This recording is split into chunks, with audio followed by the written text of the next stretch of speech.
পাক বলেন, নাযালা আলাইকাল কিতাবা বিল হাক্কি মুসাদ্দিকান লিমা বাইনা ইয়াদাইহি, আল্লাহ তোমার প্রতি সত্য সহকারে যে কিতাব নাজিল করেছেন আর এর পূর্বে আগত সকল কিতাবের উপরে এর সত্যতা প্রমাণ করে।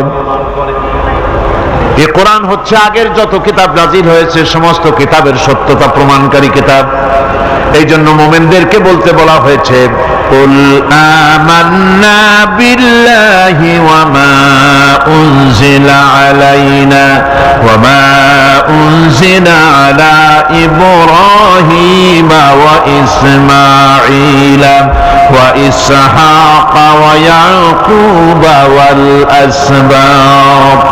বলো, আমরা ঈমান এনেছি আল্লাহর প্রতি, আমাদের প্রতি অবতীর্ণ কিতাবের প্রতি, আর ইব্রাহিম, ইসমাইল, ইসহাক, ইয়াকুব এবং তার আওলাদদের প্রতি যে কিতাব অবতীর্ণ হয়েছে সমস্ত কিতাবের উপর আমরা ঈমান এনেছি। وما أوتي موسى وعيسى والنبيون من ربهم لا نفرق بين أحد منهم ونحن له مسلمون। আর মুসা, ঈসা, অন্যান্য নবীদের উপরে যত কিতাব অবতীর্ণ হয়েছে সমস্ত কিতাবের উপরে আমরা ঈমান আনতেছি, আর আমরা হচ্ছি আল্লাহ পাকের আজ্ঞাবহ, আমরা হচ্ছি আল্লাহ পাকের বান্দার মধ্যে আমরা শামিল। আল্লাহ পাক বলছেন, এই পৃথিবীতে আমি যত নবী পাঠাইছি সমস্ত নবীদের সাথে তিনটা জিনিস দিয়েছি। কয়টা জিনিস? তিনটি জিনিস দিয়েছি সমস্ত নবীদেরকে।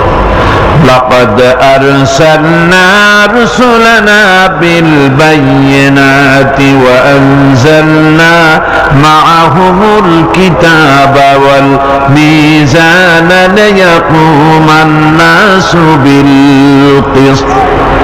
নিঃসন্দেহে আমি নবীদেরকে স্পষ্ট নিদর্শনাদি সহ এই পৃথিবীতে পাঠিয়েছি এবং সেই সঙ্গে তাদেরকে কিতাব দিয়েছি আর তাদেরকে মিজান দান করেছি, বাইয়িনাত দান করেছি। তিনটা জিনিস দিয়েছি, এক দিলাম বাইয়িনাত, আর এক দিলাম কিতাব, আর এক দিলাম মিজান। কয়টা হলো? তিনটা। বাইয়িনাত কি? বাইয়িনাত হলো, বাইয়িনাত বলা হয় এমন জিনিসগুলি কি যা একজন নবীর আচার আচরণ দেখে বুঝতে পারা যায় নিঃসন্দেহে ইনি আল্লাহর নবী। সুবহানাল্লাহ, এটাই হচ্ছে বাইয়িনাত। তার চরিত্র, তার আচার আচরণ এগুলি প্রমাণ করে তিনি নবী। আমার বন্ধুগণ, হযরতে খাদিজা রাদিয়াল্লাহু তাআলা আনহা যখন ইসলামের দাওয়াত পেয়েছিলেন, আল্লাহর নবীর পক্ষ থেকে যখন দাওয়াত পেলেন, নবুয়তের তাওহীদের যখন দাওয়াত পেয়েছিলেন, একজন স্ত্রী হিসেবে তার স্বামীর প্রতি এত শ্রদ্ধা, স্বামীর প্রতি এত ভক্তি শ্রদ্ধা, অনাবিল ভক্তি শ্রদ্ধা, যার কারণে হযরতে খাদিজা একটা মুহূর্তের জন্য, এক সেকেন্ডের জন্য দেরি করেন নাই, কোনো প্রশ্ন তোলেন নাই যে আপনি নবী হইলেন কেমনে, অথবা আপনার মধ্যে তো এই জিনিস দেখছি, আপনি নবী হইলেন কেমনে, এমন কোনো কথা বলেন নাই। যখনই নবুয়তের তাওহীদের দাওয়াত পেলেন, মা খাদিজাতুল কুবরা সঙ্গে সঙ্গে তিনি পড়ে নিলেন, লা ইলাহা ইল্লাল্লাহু মুহাম্মাদুর রাসূলুল্লাহ। নবী করিম সাল্লাল্লাহু আলাইহি ওয়াসাল্লাম বলেছেন, আকাশের নিচে জমিনের উপরে খাদিজার মতো উত্তম মহিলা পৃথিবীতে আর নাই। কি সম্মান আল্লাহ পাক তাকে দিয়েছেন! আল্লাহ পাক নিজে হযরতে খাদিজাকে সালাম জানিয়েছেন। সুবহানাল্লাহ বলবে। হেরা পাহাড়ে হযরতে জিবরাইল আলাইহিস সালাম নবীজির সঙ্গে কথা বলছেন, ওহী নিয়ে এসেছেন। কিছুক্ষণ পরে হযরতে জিবরাইল বলেন, ইয়া রাসূলুল্লাহ, আমি দেখতে পাচ্ছি খাদিজা আপনার জন্য খানা নিয়ে আসতেছেন। খাদিজা যখন আপনার কাছে পৌঁছে যাবে, আপনি খাদিজাকে বলবেন, আল্লাহ রাব্বুল আলামিন আজ আমি আসার সময় আমার মাধ্যমে খাদিজাকে সালাম জানিয়েছেন।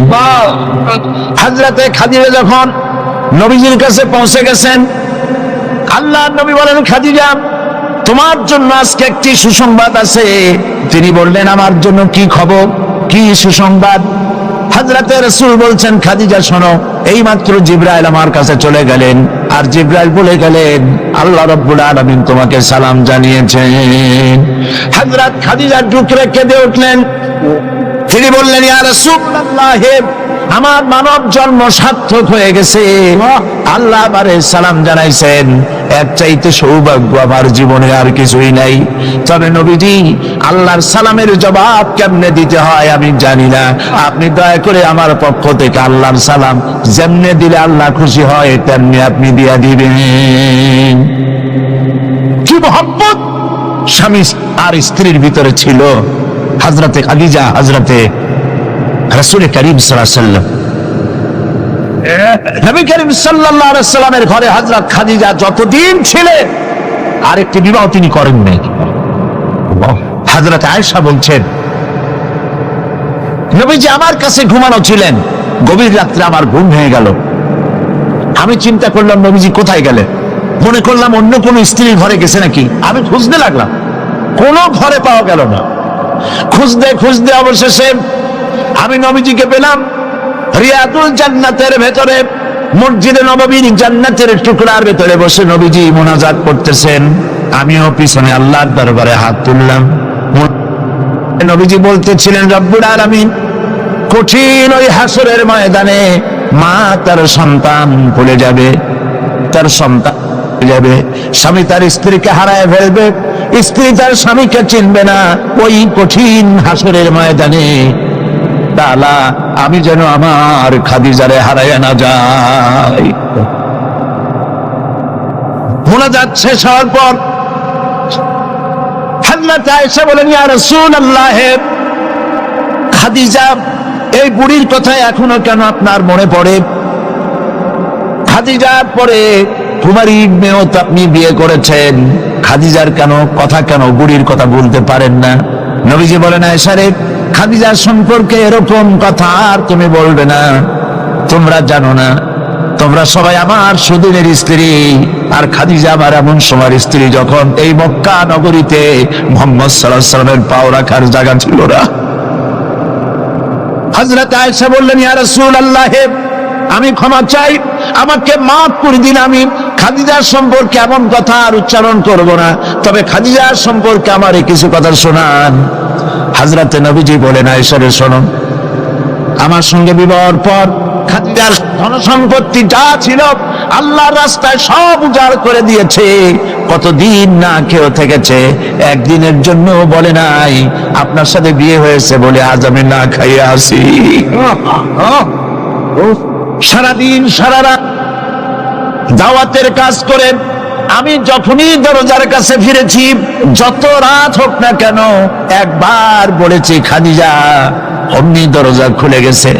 আমি প্রশ্ন করেছি, খাদিজা যত রাত্রে আসলাম একদিনও দুইটা দাগ দেওয়া লাগলো না, তুমি কি ঘুমাও না? হযরতে খাদিজা বলেছেন, ইয়া রাসূলুল্লাহ, আপনি দিনের দানের জন্য ব্যস্ত, কষ্ট করেন, আমি মনে মনে ভাবি আমি যদি ঘুমায় থাকি রাতের বেলায়, আর নবীজি যদি দরজার কাছে এসে খাদিজা খাদিজা বলে ডাকাডাকি করেন, উঠতে যদি আমার দেরি হয় আল্লাহর নবীর সঙ্গে বেয়াদবি হয়ে যাবে, এইটা মনে করে বিছানায় না ঘুমায় যতক্ষণ আপনি না ফেরেন এই দরজাটার সাথে পিঠ লাগাইয়া দাঁড়াইয়া দাঁড়াইয়া ঘুমায়। হযরত আয়েশা বলেছেন, আমাদের ঘরে রান্না বান্না তেমন হতো না, আমাদের ঘরে তেমন গোশত খাওয়ার সুযোগ আমাদের কিসমতে তেমন হতো না। যদি কোনোদিন আমাদের ঘরে দুম্বা বা ছাগল জবাহ হতো, গোশতগুলি নবীজি কেটে ভাগ করে সমস্ত স্ত্রীদের ঘরে দিয়ে দিতেন। এরপরে কয়েকটা গোশতের টুকরা একটা টুকরায় নিয়ে হযরত খাদিজা মদিনার অলিতে গলিতে ঘুরে বেড়াতেন। খাদিজার কোন বান্ধবী পাওয়া যায় কিনা? সুবহানাল্লাহ। নবী করিম সাল্লাল্লাহু আলাইহি ওয়াসাল্লাম তার স্ত্রীদেরকে ভাবে ভালোবাসতেন, আর স্ত্রীরাও নবীর জন্য এভাবে ভালোবাসতেন, ভালোবাসা দিতে। স্ত্রী অধিকার ইসলাম দিয়েছে, আর কেউ দিতে পারে নাই। আর এই স্ত্রীদের মধ্যে সবথেকে উত্তম স্ত্রীকে নবীজি বলেছেন, আদ-দুনিয়া কুল্লুহা মাতাউন ওয়া খায়রুল মাতাইদ দুনিয়া ইমরাতুস সালিহা। দুনিয়ার সবকিছু এর মধ্যে উত্তম নিয়ামত হচ্ছে পতিপরায়ণা। সুবহানাল্লাহ। হুজুর বলেছেন, তিনটি জিনিস আমি পছন্দ করি, তিনটি জিনিস আমার প্রিয়। একটি হলো নামাজ, একটি হলো সুগন্ধ, আর একটি হলো স্ত্রী। সুবহানাল্লাহ। এই স্ত্রীকে সমান অধিকার দিয়েছে নবীজি। আল্লাহর ইসলাম সমান অধিকার দিয়েছে। নারীর অর্থনৈতিক অধিকার প্রতিষ্ঠিত করেছে ইসলাম, তাকে অর্থনৈতিক অধিকার দিয়েছে, মহারানার ব্যবস্থা করেছে। কোরআন বলছে, ফাতুহুন্না উজুরাহুন্না ফারিদা, ফরজ রূপী দায়িত্ব হিসাবে স্ত্রীর মহারানার টাকা আদায় করে দাও। বহু মুসলমান আছে মহারানার টাকা আদায় করে না, বরং আজকাল তো নতুন সিস্টেম চালু হয়েছে মানুষকে শোনাবার জন্য। বিবাহের মজলিসে বলা হয়, অমুকের মেয়ে অমুকের ছেলে বিয়ের মহারানা কত? 5,55,555 পয়সা। সামনে একটা টাকা বা পয়সা জিরো থাকতে পারবেন, একটা নিয়ম নীতি করে নিচ্ছে। এই টাকাগুলি মহারানার টাকা সঠিকভাবে আদায় করা হয় না অনেক ক্ষেত্রে, একথা ঠিক কিনা?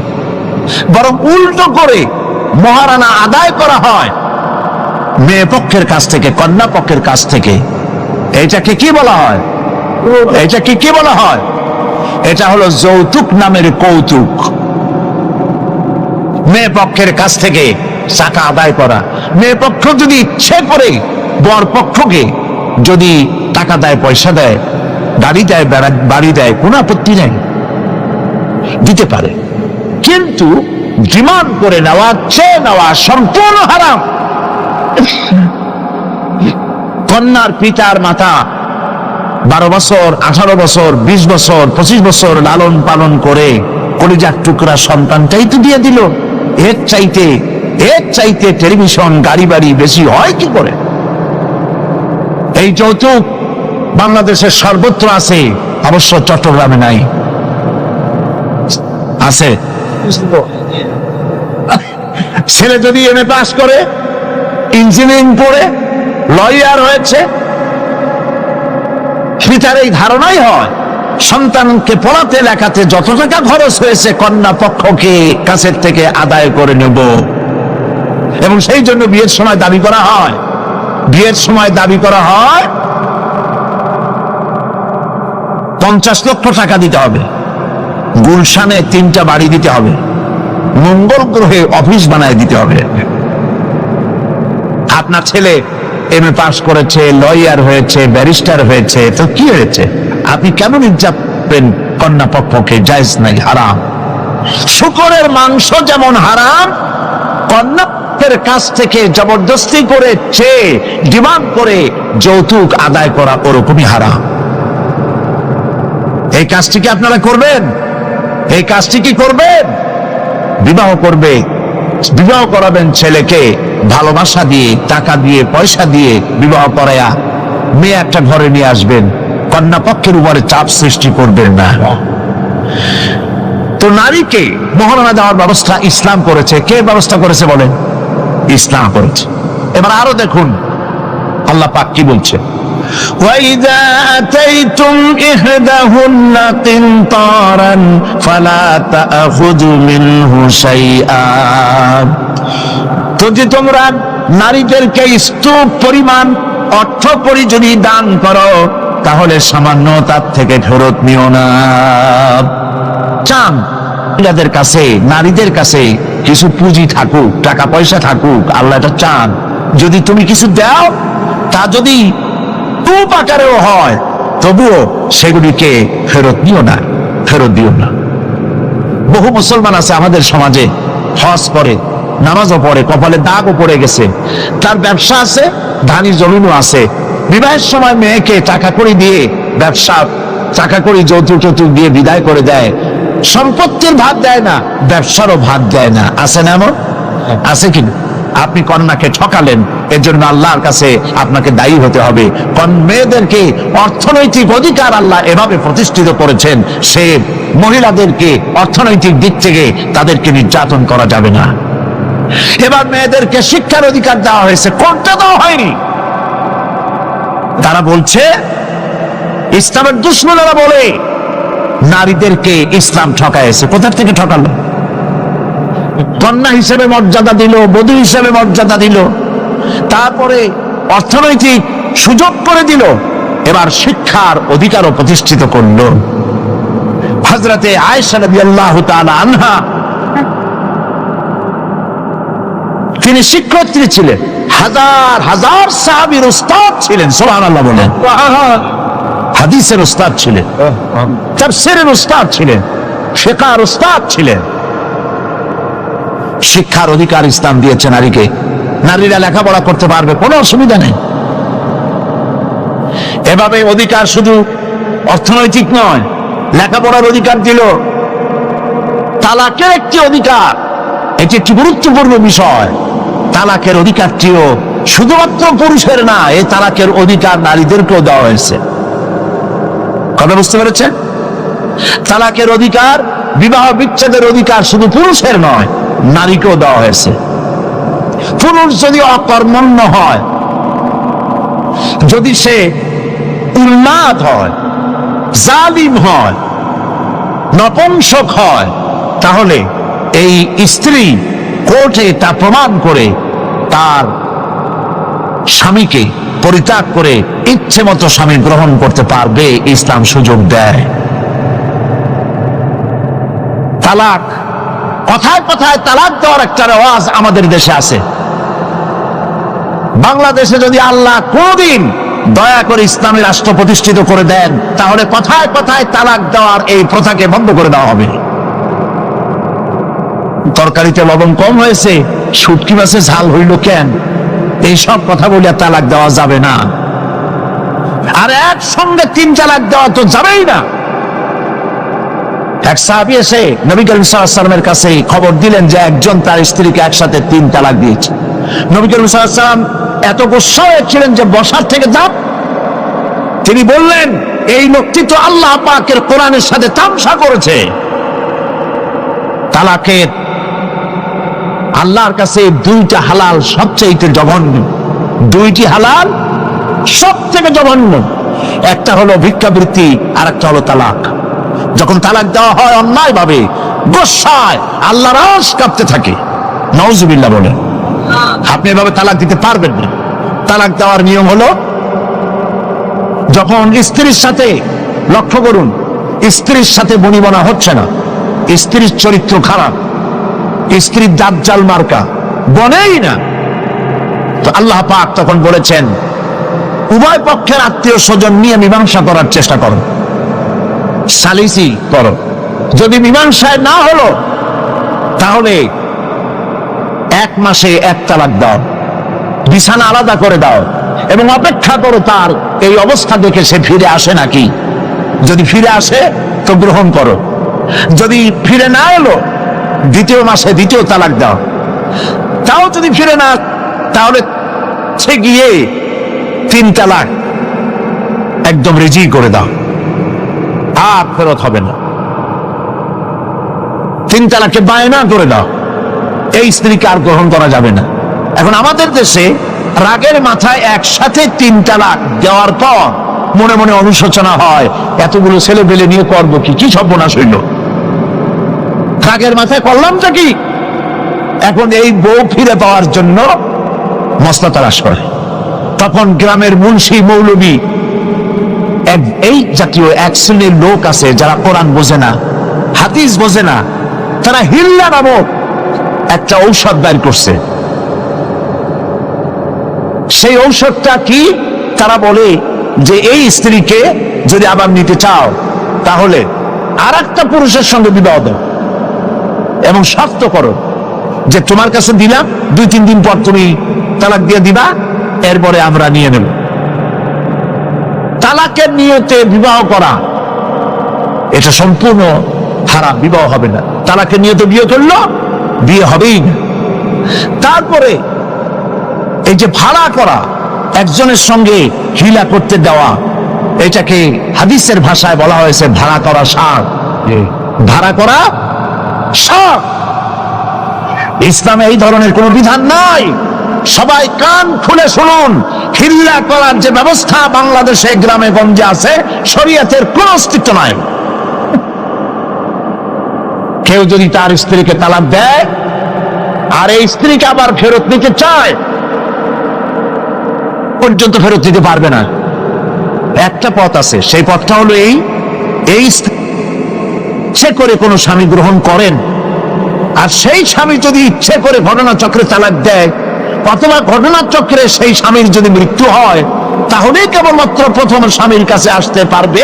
এছাড়া প্রথম স্বামীর কাছে আসা কিয়ামত পর্যন্ত সম্ভব নয়।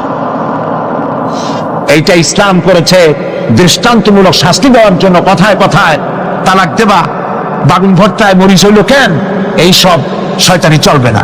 এইটার জন্যই এই বিধান করা হয়েছে। তালাক কখনো রাগের মাথায় এই জঘন্য কাজ কেউ করবেন না। যদি করতেই হয় তাহলে 3 মাসে 3 তালাক হবে, একসাথে 3 তালাক দেওয়া যাবে না। যদি কেউ একসাথে 3 তালাক দিয়ে বসে, তালাক হয়ে যাবে, এটাও মনে রাখবেন। তালাক হয়ে যাবে, তবে আল্লাহ পাক অসন্তুষ্ট হবেন, নারাজ হবেন, গোসায় আল্লাহর আরশ কাঁপতে থাকে। এই কাজটি কখনো করবেন না। আল্লাহ পাক তালাক চান না। আল্লাহ চান স্বামী স্ত্রীর মধ্যে মহব্বত পয়দা হোক। সুবহানাল্লাহ।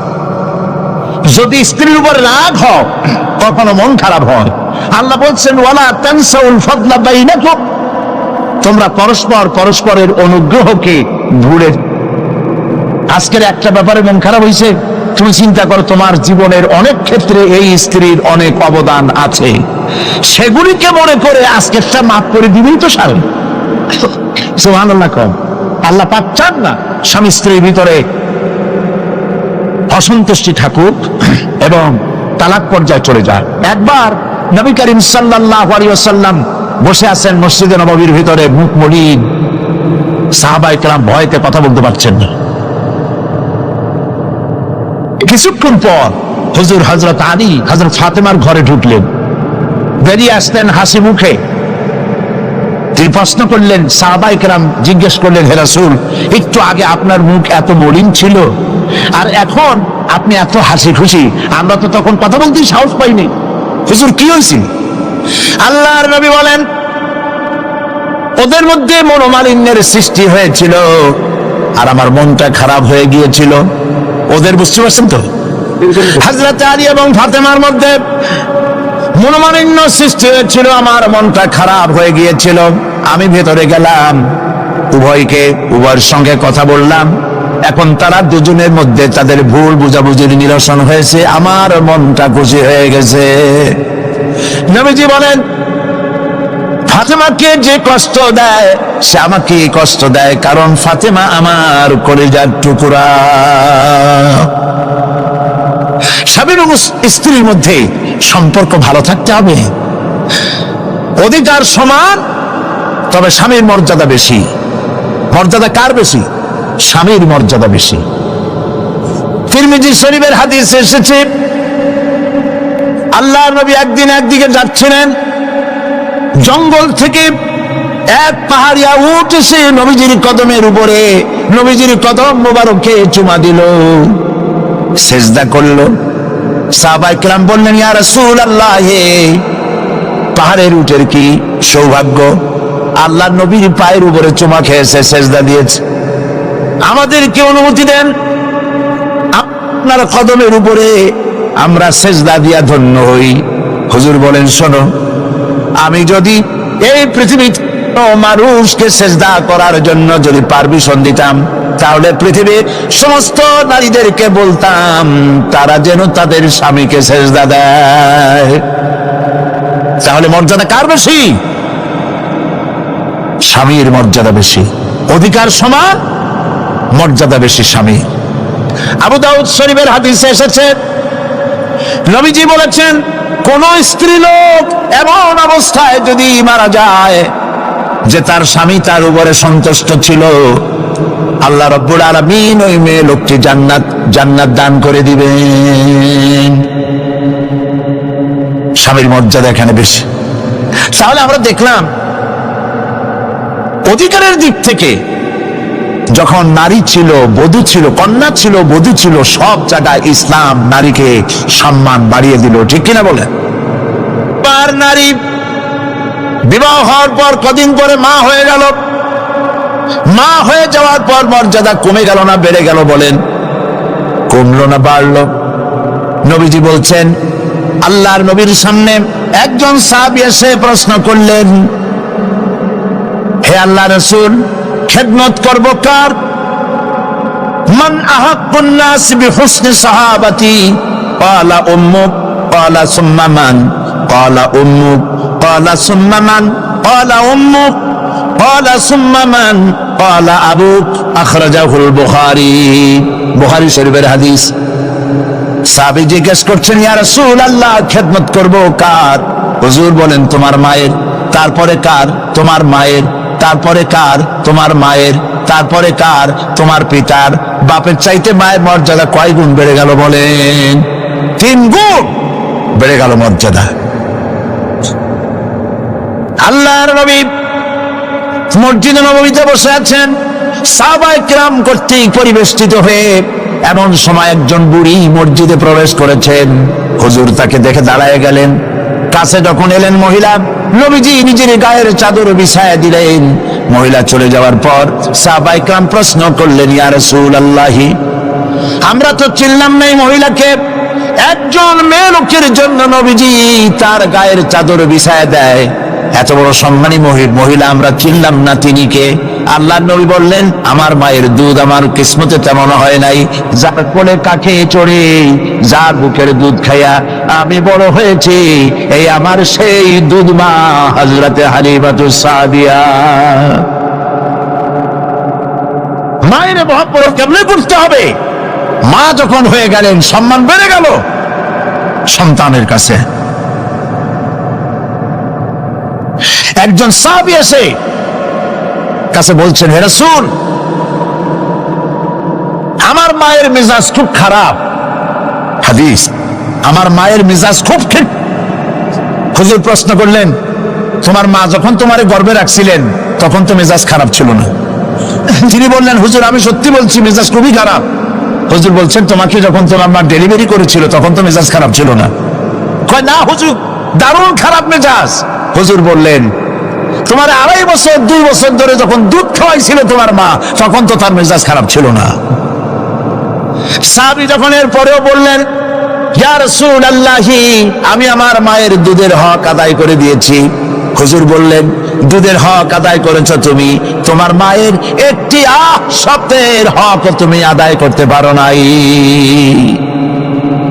তুমি যদি পড়ে গেছো ছোট্টবেলায়, খাটের থেকে কোলের থেকে পড়ে গেছো, কেঁদে উঠছো, আর তোমার মা যে তখন বলেছে, সারা জীবন এই একটি শব্দের হক আদায় করতে পারবে না।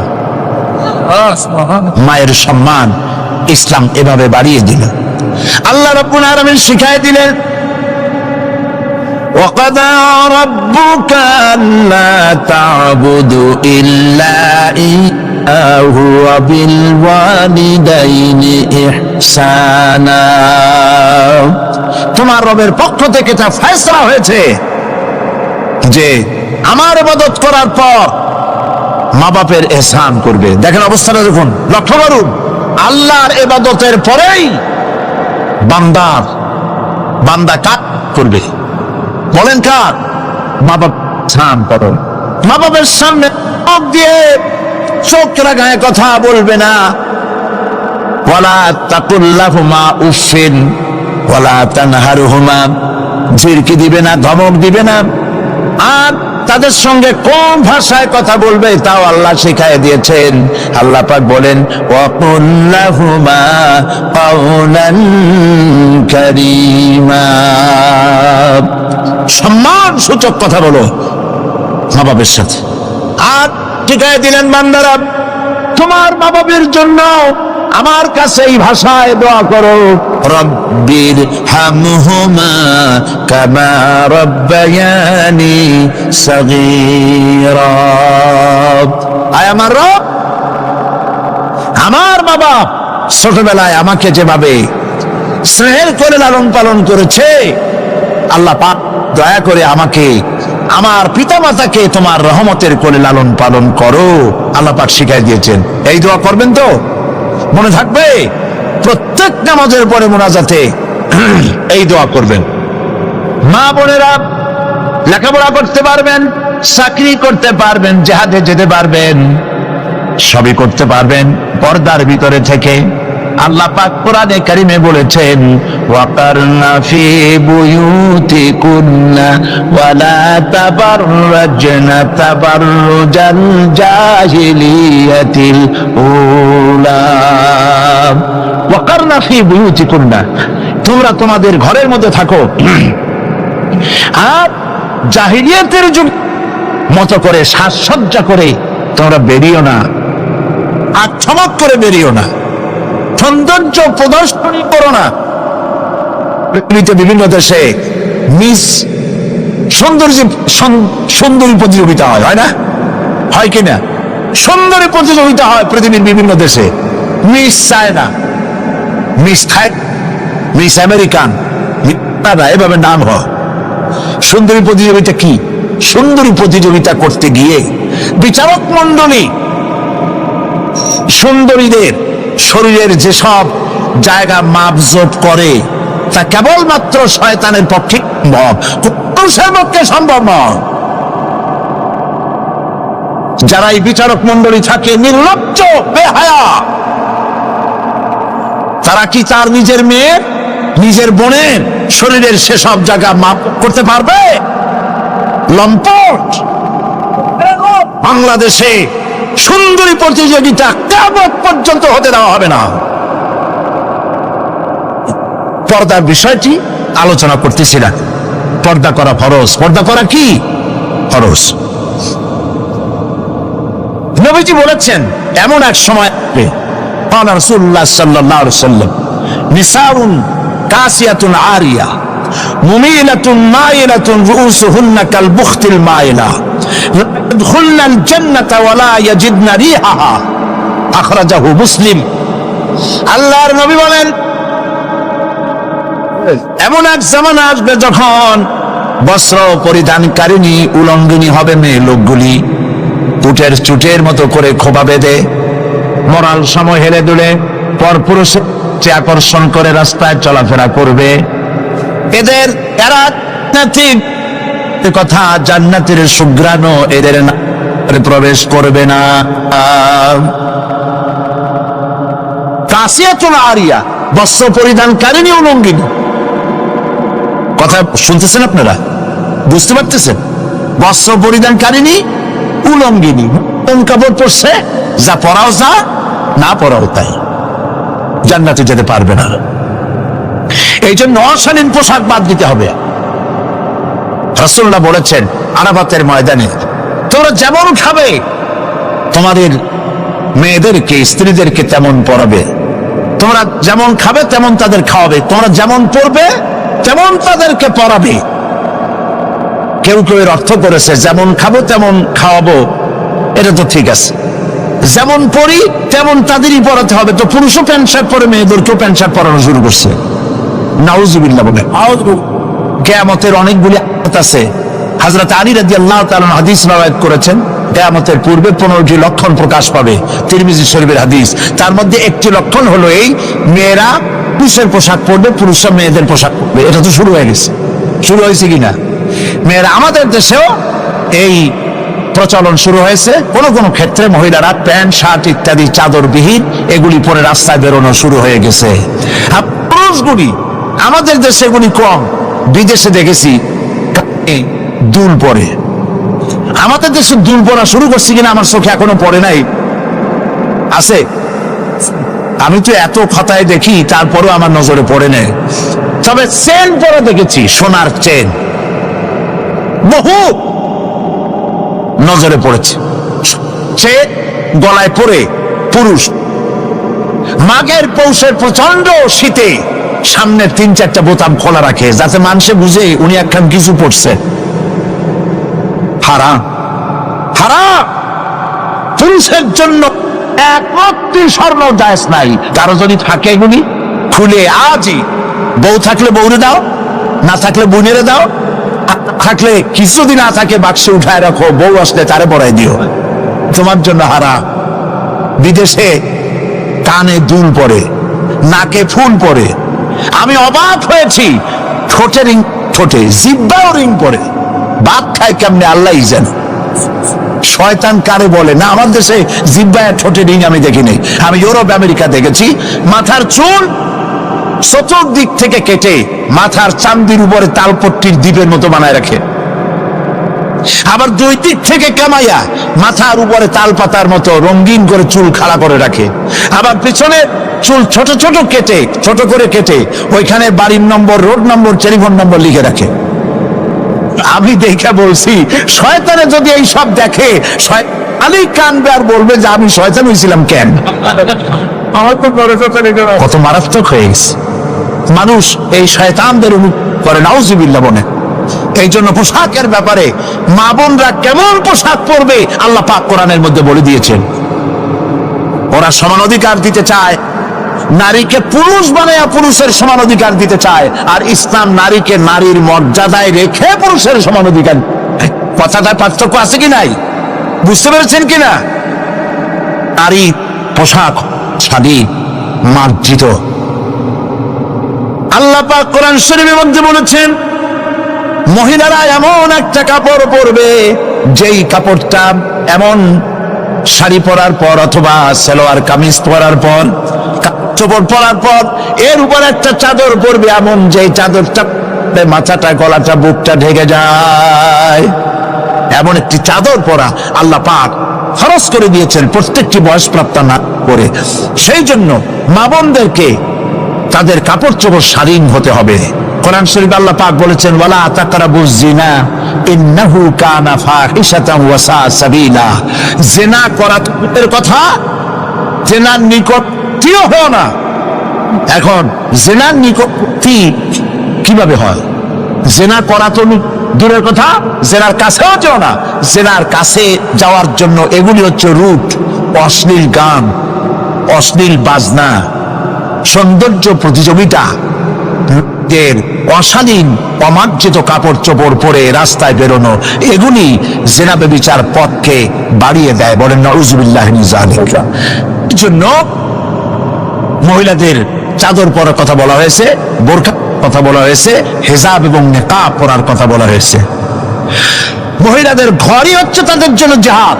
জিহাদের ফজিলত বয়ান করার পর মা বোন করেছেন, হে রাসূল আমাদের জিহাদের উপায় কি? হুজুর বলেছেন, আলাইকুন্না বিল বাইতি ফাইন্নাহুম জিহাদুকুন্না। তুমি ঘরে থাকো, ঘরটাই তোমার জন্য জিহাদ। সন্তান প্রতিপালন করা এটাই তোমার জন্য জিহাদ।